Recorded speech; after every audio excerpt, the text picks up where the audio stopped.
Hello everyone, my name is Joe. Welcome or welcome back to the channel of Delusional Theories. And before we even start to review this episode, I have to say this, okay? God damn it, they did it.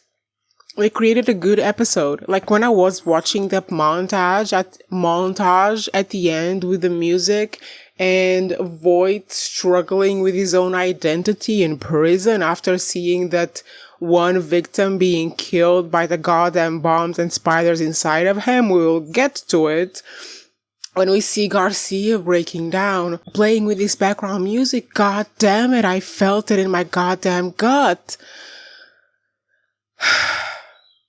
They're finding their footing with evolution. I hope this means a lot more seasons. I've just realized that I've been talking with a piece of lettuce in my teeth. If you saw that, no you didn't, moving on.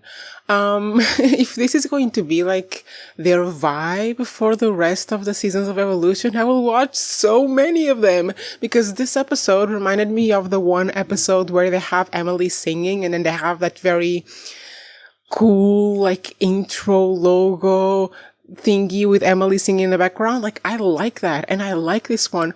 I don't know how to describe it to you better than when that montage was happening and we were seeing like Voight not being able to turn away from the dead man and him struggling in prison, and then Garcia and all this shit. Like, I felt it in my chest. I felt it in my soul. I felt it, like the emotion that they were trying to evoke out of me. I felt it. It wasn't fake. It wasn't badly done. It was well done. God damn it, Criminal Minds. Thank you. But anyway, about the episode, the mask that they received last episode had trace amounts of DNA, so that will come back around. And number two was a tribute to Voight, which is a theory by whom, I don't know which one, Bane of My Existence, Tyler. And another thing about this goddamn episode being good, I liked Tyler in this episode, guys. I can't believe I'm saying this. I liked Tyler. I like him. I think it was him like truly working on like the BAU, like working on the case, trying to, figure something out by himself, like putting his head into the work and actually, feeling a little bit of like I need him to feel imposter syndrome, because I feel imposter syndrome all the time. We all do. And he is getting a lot of trust, doing his training at the BAU. He's getting a lot of trust because this is not a normal route for like an agent. The only person we ever saw having this route was that Agent Seaver, who was like the daughter of a serial killer, and then she went into the FBI and whatever. She was doing this as well until she gave up. We've never seen this before. Like, they're giving him a lot of trust. They're giving him a lot of benefits. I don't know how even to say this. They're helping him a lot. And seeing him actually do the work, seeing him have imposter syndrome, feel intimidated by these, senior agents, feels good to me and feels good character development for Tyler and makes me like him more. And the other aspect that made me like him more is the fact that when Garcia is breaking down, the one who goes comfort her is Luke and not Tyler, because that Tyler annoys me so much. And in this episode, he didn't annoy me, and it is because they are not giving him stupid romance that he didn't annoy me. So I appreciate that, Criminal Minds. Thank you. This is my melon. I'm eating whatever. So what the hell is happening with the unsubs, with Voight, and with the Disciple?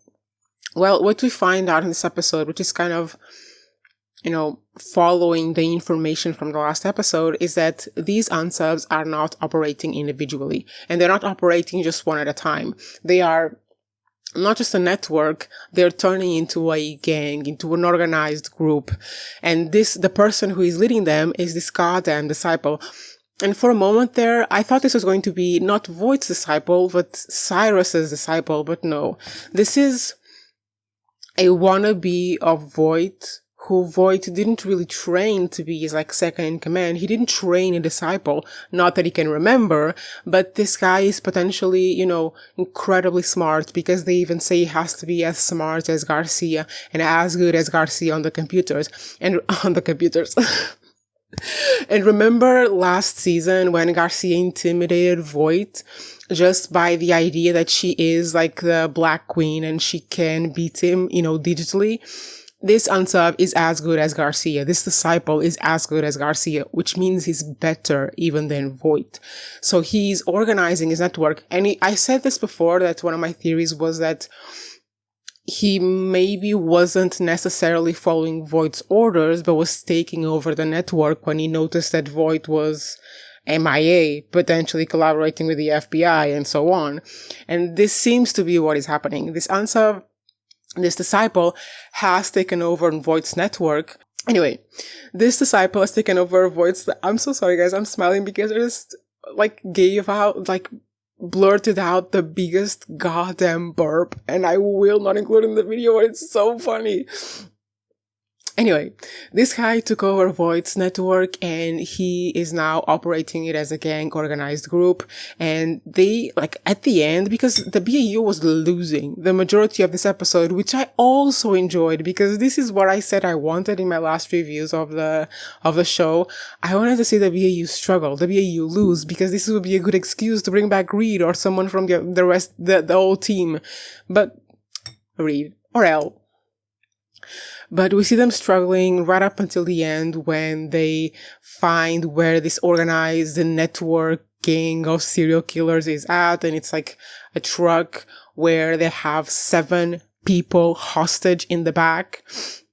So in the end, they find 2 of them, 2 of the organized network of serial killers that is becoming a gang. They found 2 of them, but not the disciple and potentially not the whole network. Because, if he is taking over Voigt's network, for sure he's continuing the recruiting and for sure he is enlarging the organization, which it seems like it is at this point. So what's happening in this episode is that this new unsub, supposedly the disciple, is using the same method that Voigt used to use with the spiders, the sicarios spiders, which he makes his victims swallow and then swallow inside a condom. Can I say condom on YouTube? Swallow inside the protective membrane that protects women from unwanted pregnancies.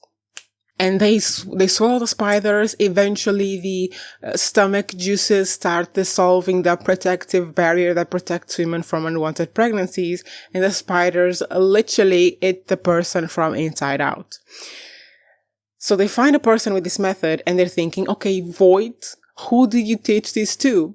Voigt, who did you teach this to? And they kind of get him and his new lawyer and make a bunch of horrible deals that would allow Voigt to go free very soon. And strangely, Voigt doesn't take the deals. And listen, at this point, I believe him. I believe that he doesn't remember. I believe all the bullshit. I still in the back of my mind have it there that maybe he is lying, maybe he's been lying this whole time. Maybe there's going to be a big reveal at the end, but I don't know. I feel like at this point, with the way they are telling the story of Voigt, if they did do a plot twist at the end where he reveals himself to have been lying this whole time, I feel like I will feel betrayed. I feel betrayed because I'm trusting you, Criminal Minds. I'm believing your story. I'm believing your actor because he's acting, and I'm trusting you, and I don't want to be betrayed. But if I am betrayed, I'll kind of feel like I'll forgive you and I'll be here for season 19 for sure. But anyway, Voigt, that he can remembers, never told anyone about the goddamn spiders or how to do it because it's more complicated than just putting them in the protective barrier that protects women from unwanted pregnancies and making people swallow it. It's a little bit more complicated than that. And Voigt never told anyone. So they are thinking, oh, who taught you? Voigt. I was just about to say, bitch. Cyrus taught him, his uncle. And we even have some flashbacks to Cyrus in the previous scene, Criminal Minds, because they don't know the audience they have. We remember who Cyrus is. Okay, Criminal Minds, move on. But they are thinking, oh, maybe this is someone that Cyrus also taught to kill. Because remember, Voigt was living with Cyrus since he was like 8, 9, 10 years old. And Cyrus is the one that taught Voigt how to do the majority of the way he kills people. So it kind of makes sense if it was Cyrus who taught someone else. But whoever this disciple is, I think it's fair to say that he has to know voit, because one of the things, so what happens is that the unsub as a victim with spiders in his stomach in a container, he lures the FBI into the container and he tells the victim, oh, you have to give this tablet to voit and then voit will free you.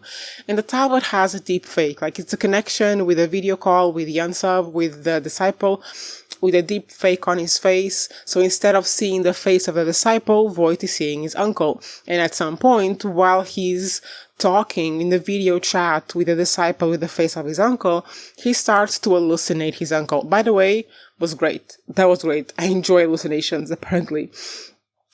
So the uncle is talking to voit, basically telling him, you're a traitor, you're working with the FBI, I'm here to save you, I'm here to bring you back to who you are, to remind you of who you are. And this is why he lures the FBI there, right? Because he has this whole trap of killing the victim with the explosives in his belly at the precise moment where voit can actually see it and be reminded of the fact that he gets off on seeing people being killed. And he is reminded of that fact because when it happens that the explosives go off and the man dies in front of voit cannot take his eyes away from the man dying. So he is remembering that he enjoys it. And remember that some of his memories already made him feel like he enjoyed doing what he did. But now he's feeling it live. He's feeling it as this version of himself. So he's not seeing his uncle, obviously. He's seeing a deep fake version of his uncle. And voit knows this. Voit knows it's not his uncle. He knows this because voit killed his uncle ages ago. Basically, in season 1 of Evolution, he killed his uncle. But the deepfake version of his uncle says something really interesting. Are you sure you killed me? Did you make sure before you left that I was dead? And I mean, how does this person know this? How does this person know that the way that voit killed his uncle, he would have to make sure that he was dead before he left? Because voit poisoned his uncle. That's how he died. And I don't remember it precisely, but I don't think voit was there when he truly died. We know he died because there was an investigation in his house, and it was like a big part of how they found voit. But how does this person know this? I think that the disciple has to be someone who knew Cyrus, who knew voit, and it was pretty close to them. And the phrase of, are you sure I'm dead? Or are you sure the uncle is dead? Has to be significant. Voit has to have thought he killed someone, but they survived in the end. And I'm thinking of, no, it can't be that person. No. I don't think this is a person we've met, because given the backtrack of Criminal Minds seasons of Evolution, I don't think this person is a person we have met. I think this person is someone who's going to be revealed in the last 2 episodes, and we could have never predicted it, we could have never expected it, and we just expected to enjoy it. So I'm not even going to try, but I think it has to be someone that voit has met before, that Cyrus knew as well, because there has to be a way for this person to know all of this information. So yeah, in the end, they catch 2 of the unsubs in the Disciples network / gang / organized criminal organization. And they free 7 victims that were being used for the sicarios spiders business. But my thing about voit is,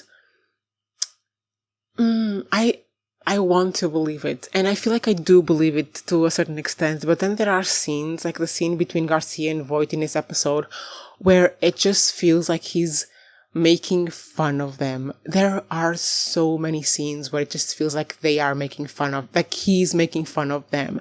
And I can't ever truly believe that he is completely like the innocent person that he's portraying himself to be.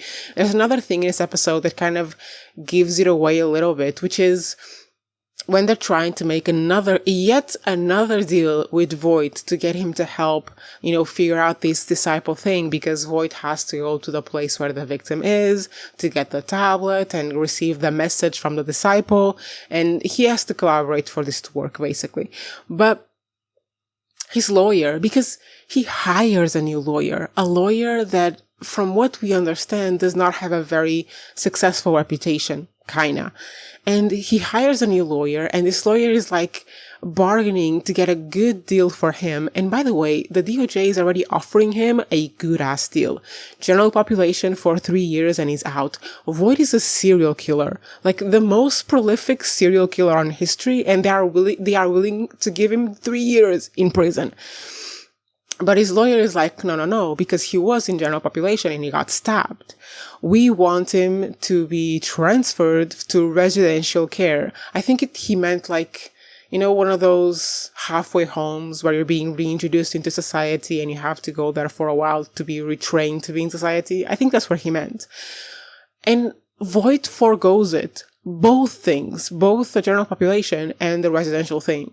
He doesn't want it. He just wants to help because it's the right thing. Voit, I don't believe you. Like, that's too drastic a change. It's too drastic a change. And then at the same time, we have scenes like the montage scene where he seems like he's like in the hospital, struggling with his own memories, struggling with his own identity, because he just saw someone being killed and he clearly couldn't take his eyes off it and clearly enjoyed it. And it feels like he's struggling with this, it's the right thing to do, and this, I like to see people getting killed.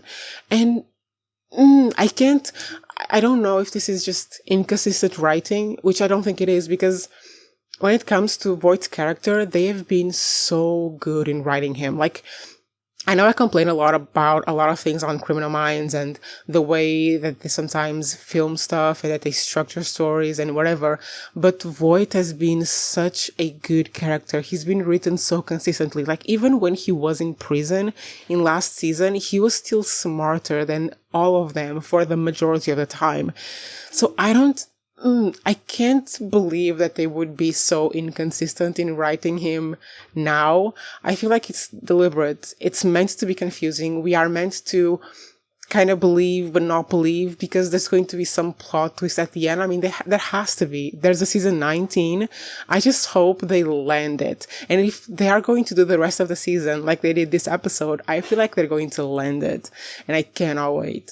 But yeah, because when I was seeing this montage and seeing like Voight struggling with his identity, I even thought about that scene from the preview where he's strangling someone on the bus, and I thought maybe like he doesn't want to, but he feels the urge to, so he does it, and that's why he does it, and that's why he looks so like dead eye when he does it. It's one of those things like, I don't want to do this, but I have to. It's my addiction.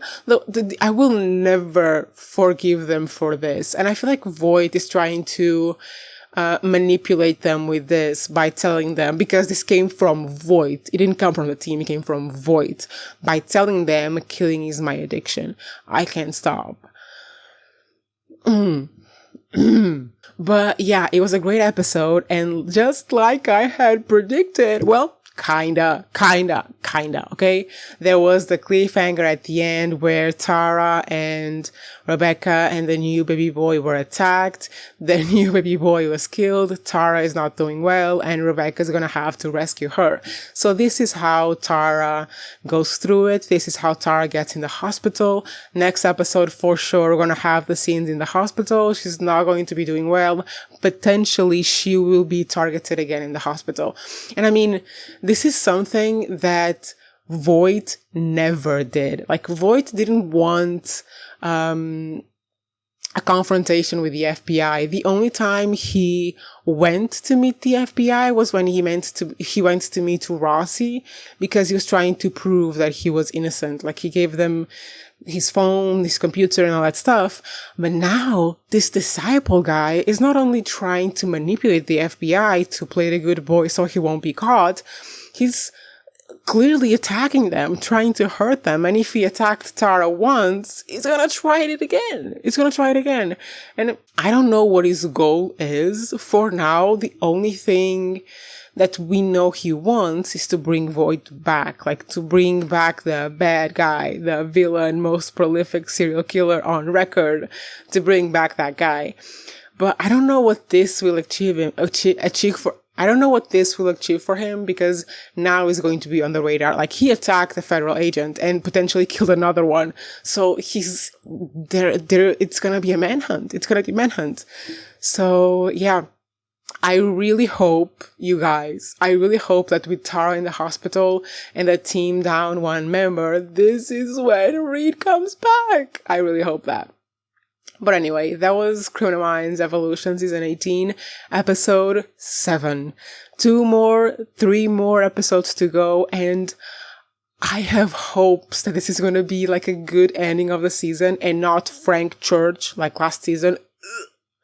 I have hopes that will be a good season and that they continue this, landing it for season 19.